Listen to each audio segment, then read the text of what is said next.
At Odds and Ends by Corndog_Patrol and For the Wolfie on AO3. Chapter 17. Dinner for Two. Overhaul kidnapped my daughter. Those words were so difficult for Shouta to say, but they were his final lifeline. When he told the government those same 4 words, they deemed him crazy and had taken away his license as a slayer. His only hopes of rescuing her was Hizashi Yamada, the leech who, as he just learned, was the son of the same man who murdered Shota's entire family. The world was a cruel, cruel place. Your daughter? Hizashi's voice was just a whisper, but in the quiet room, it was impossible to miss. Eri, Shouta said, trying his best to get the vampire's interest in his plight. She's why I'm here. She's all I have left. His grief welling to its limits, and this time, there was no way he could push it back down. If you turn me in, I won't be able to save her.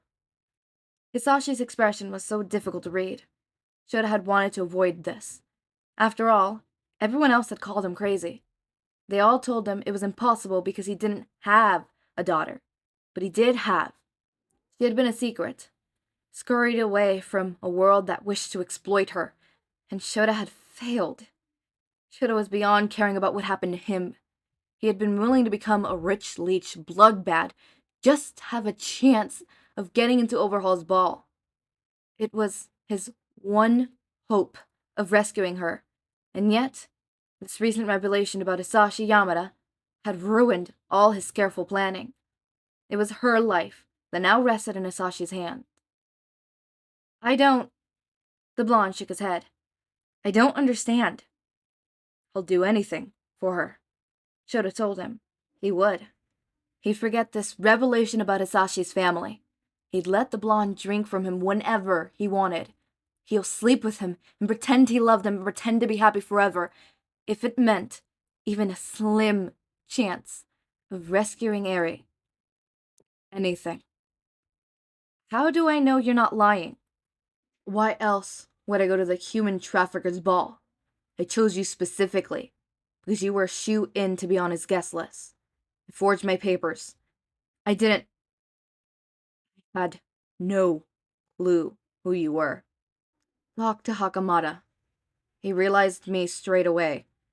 I asked him to keep my secret for 2 weeks because I knew when Overhaul's ball was going to be.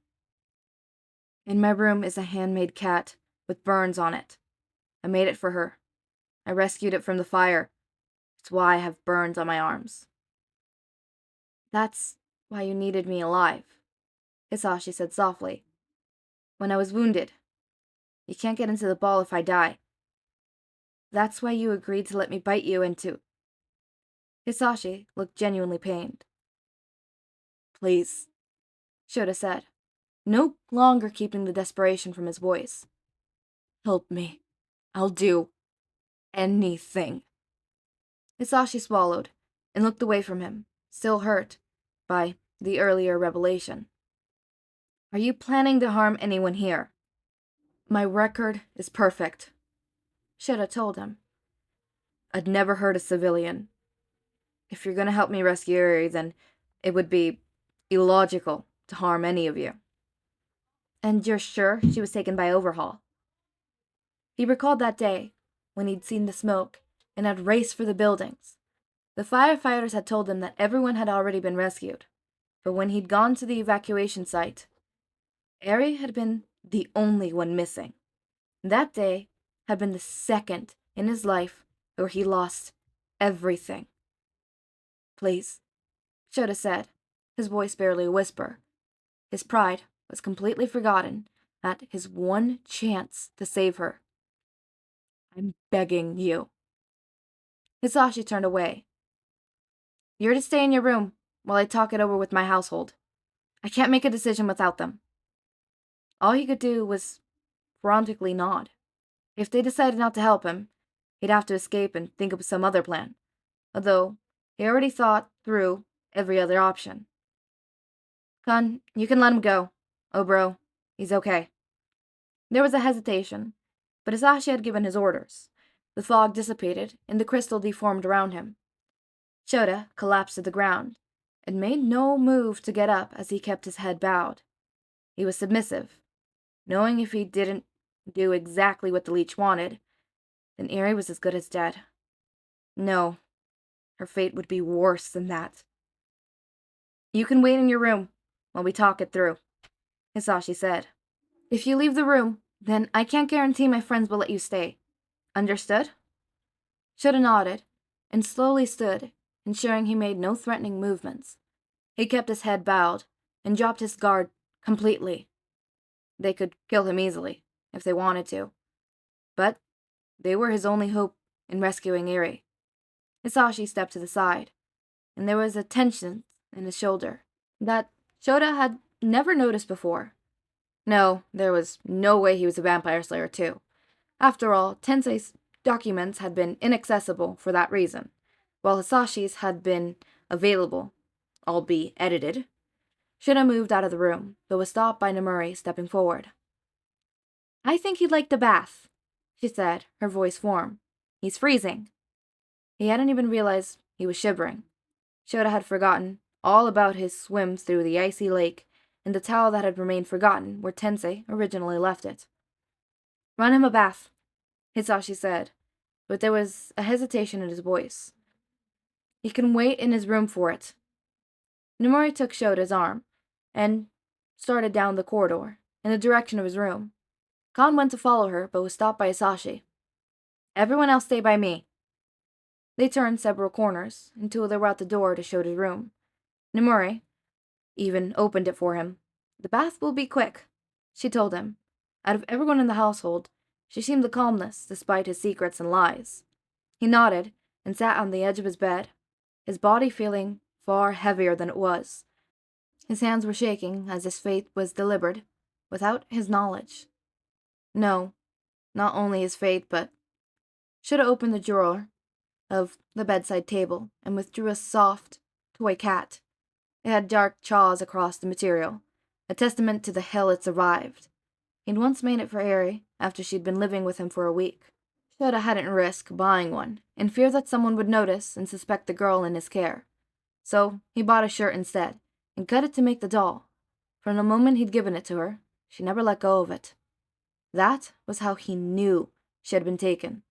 Even in an emergency like a fire, she would have never let it out of her sight. Shouta had it close, and hoped his plan wasn't a complete failure. Hizashi stood at the window, staring blankly at the angel in the lake. Khan, Oboro, and Tensei were in the room behind him, all arguing about what was to be done. I told you from the start, Khan growled. From the moment I saw him, I told you I had a bad feeling. What about the daughter? Oboro asked, kicking his feet out on the couch. Like, he sounded pretty desperate to rescue her. Khan snorted. He's lying. He's making up some sob story so we can stay and ruin everything we've built. I don't think he's lying, Tensei interjected, his voice lacking its usual platitude. His emotions were too genuine when he found out about the lab. He's definitely an Aizawa. Even if he planned to kill Hizashi to get revenge, he would have done that before Hizashi had even bitten him. Well, he would have tried. Shouta is desperate, and a rescue plan for his daughter sounds like something feasible, serious enough. So, you're saying we should help him? Khan sounded furious. He lied to us. Even if his story is true, then that means we're in danger for harboring him. If we go to Overhaul's place, and Shouta gets captured doing whatever the hell plans he does, then we are all targets. But this is the kid we're talking about, Oboro reminds them. There must be a reason the government thought he was crazy for having a daughter, Tensei added. And why would Overhaul kidnap her? We're still missing parts of the story. I don't think we should help him until we know everything he's hiding. Khan stopped his foot. I say, we don't help the liar at all. It's a kid, Oboro repeated. And she's totally in danger. Nomura agrees. We should help them both. Hizashi turned around. The mere moment, silencing the three. I know I told Shouta I'd consider all of your perspectives, he said, feeling emotionally drained. But I was lying. We're helping him. They stared in shock. Kan was the only one to step forward. This isn't a decision you can make alone. It is. Tensei caught on quicker than the others. You don't owe him for what your father did, the butler said firmly.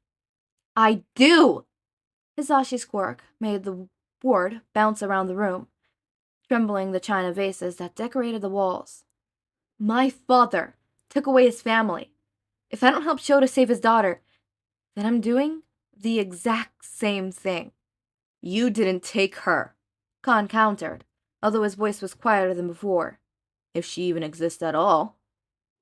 I'm helping him. If you don't think I should, then you're free to leave. The statement struck deep. Kan took a step back, as if Hisashi had physically hurt him. But the blonde didn't react with what he said. He felt numb. He isn't going to love you, said the bodyguard, practically a whisper. Whether you help him or not. Hisashi's heart sank. It was true. But he knew that already. No one would ever love him for more than his money or his face.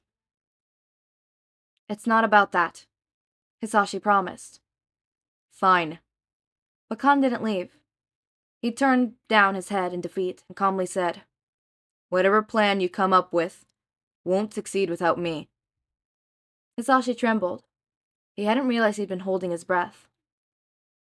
Thank you. Tensei's right, though. We don't know the full story. However, I think we have all the things we need to stew over.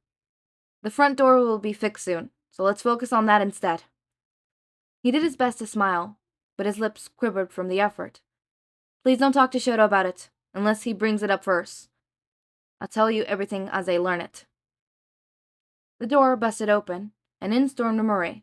We're helping them, she said firmly, eyeing them all down. Anyone who says no can fight me. We're helping them, Hisashi confirmed. The maid seemed to deflate. Well, good. He's having a bath now. She put her hands on her hips and shot Tensei a look. With the way you put it, I thought he was a serial killer or something. He's just a sad man. You didn't need to lock him up in that gloomy, dusty place. Tensei sighed and scratched the back of his neck, his shoulders dropping. I panicked a little, he admitted. However, I don't believe I acted completely unjust. You trust him? Hisashi asked as he collapsed on the couch. He wanted to sleep forever. Why wouldn't I? She asked as she snorted. He's still Shouta. He was still Shouta. Hisashi tried to find comfort in that thought, as he remembered the man who sat with the cello, struggling to pay, despite the sharps of pain connecting his face. He was still Shouta, but did Hisashi really know who that was? Besides, Nomuri said while stretching, how could he possibly resist you after giving him the best sex of his life? She winked. Hisashi was taken aback by the comment. She said it like it was a good thing, but Hisashi couldn't help but feel guilty because of it all. After all, Shouta was only going to these extremes to save his daughter, not because he actually wanted to. Hisashi felt dirty. I'll have dinner with him, Hisashi said, at last, turning to the rest of his friends. I'll talk through everything and make sure I know his story so we can figure out what we could do for him. I'll stand guard, Kan volunteered. No, I think it'll be best if Nomuri is the only other person he sees. Is that okay with you? He looked to her, and she nodded with understanding. The others didn't voice their complaints. Dinner will be at 7. Hisashi had dressed nicely for dinner, although he couldn't keep himself from pacing as he waited for Shouta to arrive. Thankfully, the wait wasn't too drawn out. Soon there was a knock at the door, and Hisashi stopped pacing loudly enough to give permission to enter. Nomuri opened the door and stepped to the side for the guest. The sight of Shouta took Hisashi's breath away. He'd washed thoroughly, but that was the only extent of effort. His clothes were nice, but worn far too casually, for some of the buttons were incorrectly fastened. His hair hung loose, unkempt, and he wore no bow tie or any other accessory. Nonetheless, Hizashi was mesmerized. Shouta was carrying a cat toy. Even from the table, Hizashi could recognize the shabby craftsmanship and the damage. Despite that, the human held it closely, as if it meant the world to him. "Are you sending me back?" Shouta asked bluntly, not wasting any time. "No," Hizashi said, but then gestured to the table. "However, I want to know everything." Shouta eyed the seat, skeptically, but dragged his feet over to it. Hizashi sat down first, hoping the elongated table would give them enough distance for Shouta to feel comfortable. However, when the human sat down, he remained on the very edge of the chair, ready to get back up at a moment's notice. "I'll bring you dinner," Nimori said with a curtsy, before she hurried off to give them some privacy. "I want to know why your daughter was kidnapped." As he said it, Hizashi folded his hands on the table where the human could see.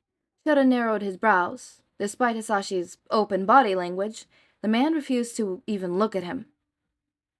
"How can I trust you?" "Shouldn't that be my line?" "You're his son," Shouta said firmly. "Your papers were all wrong." Hizashi flinched. "He shot me, remember? I wasn't lying about that." Shouta shivered, but still didn't look at him. "It was the same storm." Hizashi nodded. "What that monster did to us is unforgivable. But I'm not telling you to trust him. I want you to trust me." Shouta finally looked at him. 7 victims. 7 victims. Hizashi held up a finger for each new tally. Your mother, your father, your brother, you, and then my mother and me. Including us, there are 6 in this household, each one given a home and a future. It's my repentance for the crimes he committed. I found out about you, the only survivor, only recently, so I decided to give a donor a home. I really didn't know it would be you." "All Might killed him." Hizashi nodded. "My father started with your house. By the time he came home, he was feral from drinking blood from the wrong blood type."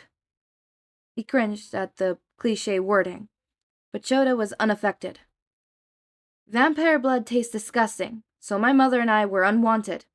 She took the first shot, in hopes of buying me enough time to run, but I was too scared to move.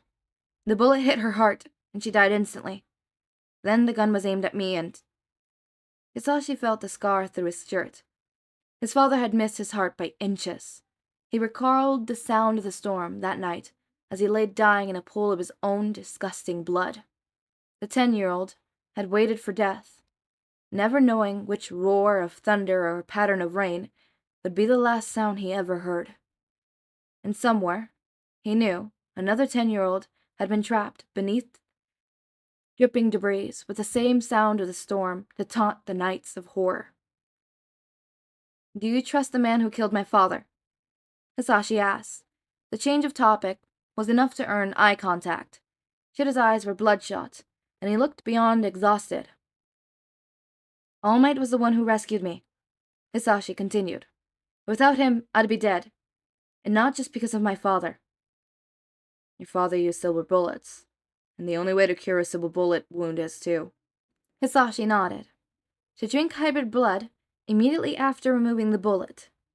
He recalled the scar on All Might's arm from the last time he visited, a scar made by a young, dying Hizashi. "However, his blood type is A." Shouta narrowed his brows, disbelieving. "You turned feral." "I did," Hizashi said, curling his hands into fists. He refused to give that memory any further thought. "But he saved me from that too." "Why tell me this?" From his jacket, Shouta slowly pulled a golden-plated pocket watch. "If you can't trust me because of who my birth father was—" He slid the watch across the table. Shouta's quick reflexes managed to grab it.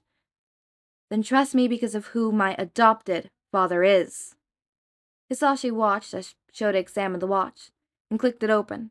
Carved onto the inside of the watch were 3 words, while on the other ear were 2. One was a catchphrase, while the other was a recognition of a gift. But together, they made a phrase that never failed to warm Hizashi to his core. I am here for you. I think this chapter truly freaking hits so much. The second read, like, do not get me wrong, the first read, it hits you like a bullet, right? Because of, all the very emotional chapters before this, but I think reading this the second time, knowing, what happened, knowing all the foreshadowing, knowing all the little moments and building and really truly appreciating Wolfie's input and pacing of it all, it hits so much more harder, because it's like, oh wow, okay, I started tearing up. I don't know why. I can't even tell you why. There's not necessarily like a moment where it's like, oh my god, this moment is super sad. It's just this whole chapter itself is the final tie of everything that Wolfie has been building up to, for like the big reveals and stuff like that. And this is the final, here is finally the eye of the storm. Finally. And I say the eye of the storm because we're not done with the storm yet. Do not get put into false security like I did. For the Wolfie, you put me into false security with these next chapters, and I thought, oh, great, we're out of the eye of the storm. It can't possibly get worse from now. Oh, I was wrong. Oh, I was so wrong. Especially knowing what's gonna happen next. Even this chapter has a little bit of foreshadowing. I will say, this chapter has a bit of foreshadowing.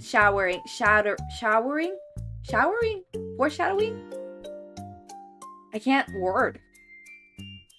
Has a bit of that in it, which, by the way, I have been informed, For the Wolfie really likes putting foreshadowing. There it is, shadowing.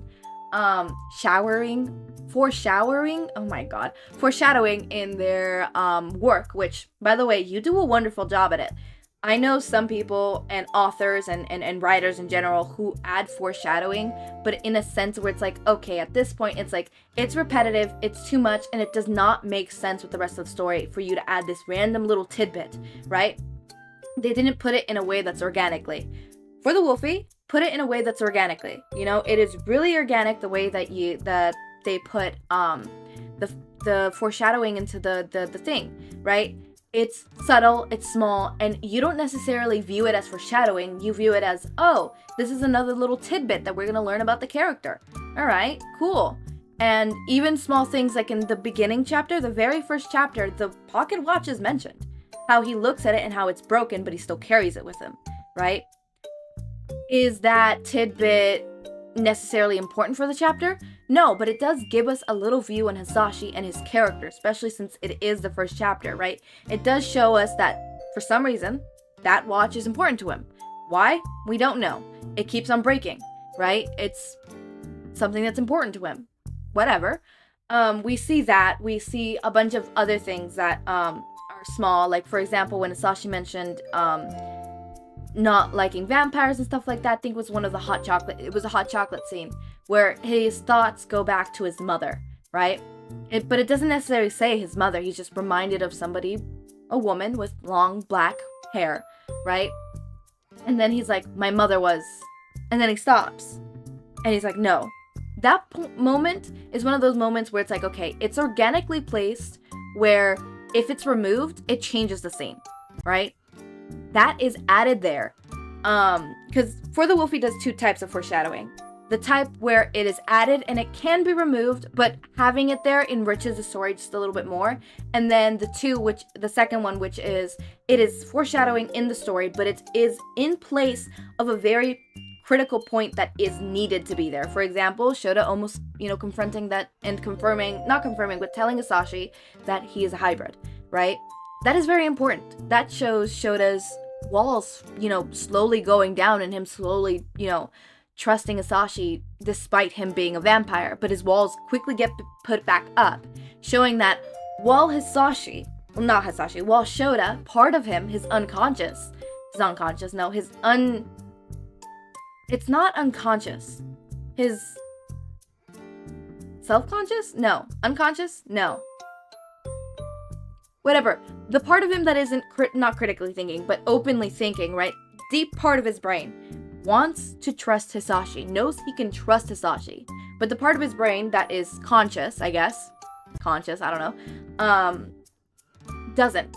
Clearly is building up that wall, and that's what happens with wall, you know? It happens with building trust with someone, especially if that person has trauma with that certain thing or stuff like that. It's literally 1 step forward and 2 steps back.